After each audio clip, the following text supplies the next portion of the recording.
Welcome. Today we're going to address a really critical challenge facing, well, every modern organization: cybersecurity cost optimization. Right. And this isn't just about reducing spend. No, exactly. It's about a strategic recalibration to enhance your risk posture and increase operational efficiency. In today's environment, with all the economic pressure, Hmm. the ability to do more with less is just paramount. To begin, let's explore the cost takeout levers we have available.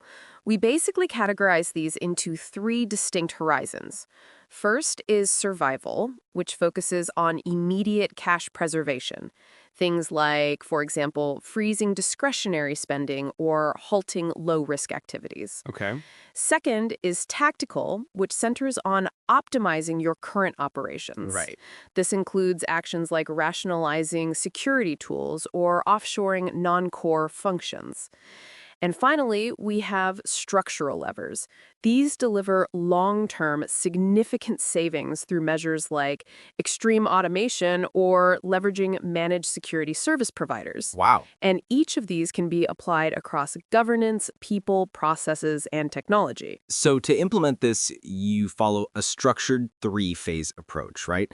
Phase one, mobilization and data gathering, takes about, what, 1 to 2 weeks? Yes, here we establish a baseline of your strategy, spend, contracts, and your tool inventory. Then you move to phase two. That's a 4 to 5 week period of hypothesis testing. Right. We analyze the data to identify opportunities in operational right-sizing, process improvement, and tool rationalization.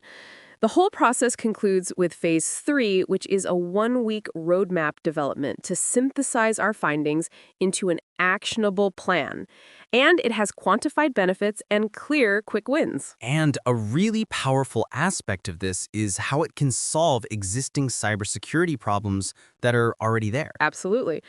For instance, so many organizations suffer from redundant compliance initiatives.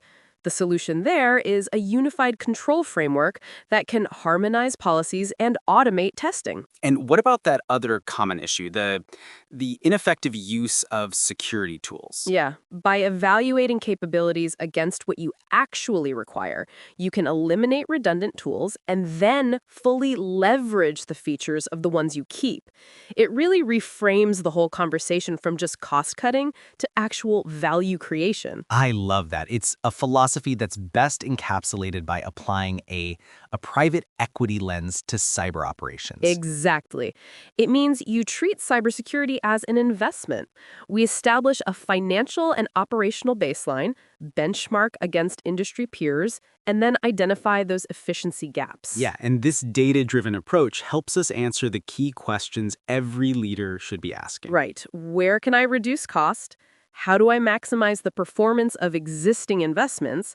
And how do I rationalize spend across my projects, tools, and my people? Okay, so let's delve into the three most impactful strategies. First up, license optimization. This begins with building a complete inventory of your entitlements and usage. Mm. From there, you can right-size plans, reclaim inactive seats, and consolidate to enterprise suites where the total cost of ownership is more favorable.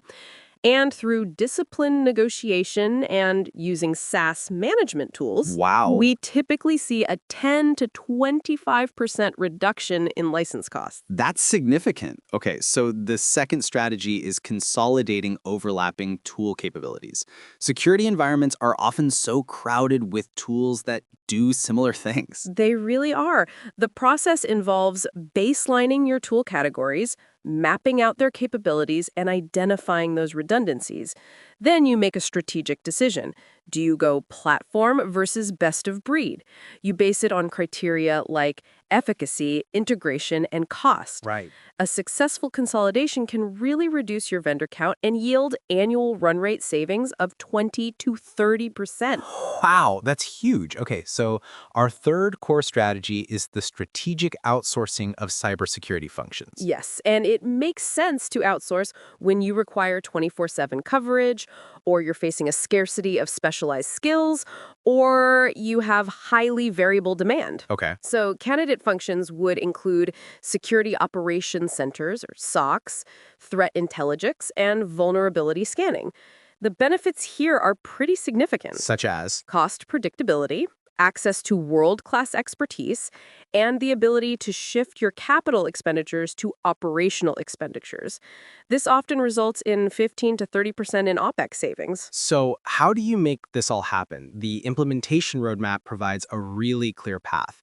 In the first 30 days, you mobilize, establish your baseline, and execute quick wins like reclaiming unused licenses. Right. And in the following 60 days, You test your hypotheses, shortlist consolidation targets, and negotiate renewals. and then the period from 3 to 12 months is really for transformation. Right. That's executing migrations, decommissioning redundant tools, and fully embedding your new governance cadence. So, in conclusion, effective cybersecurity cost optimization is a balancing act. It really requires you to use a mix of survival, tactical, and structural levers.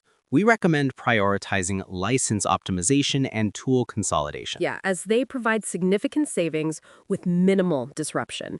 You should use outsourcing strategically to gain expertise and scale. And most importantly, establish a firm governance model with quarterly spend reviews and a clear KPI dashboard. Now, here's a question we'd like you to think about. If you could eliminate one redundant tool or process from your security environment tomorrow, what would it be and what would be the first step to making that happen?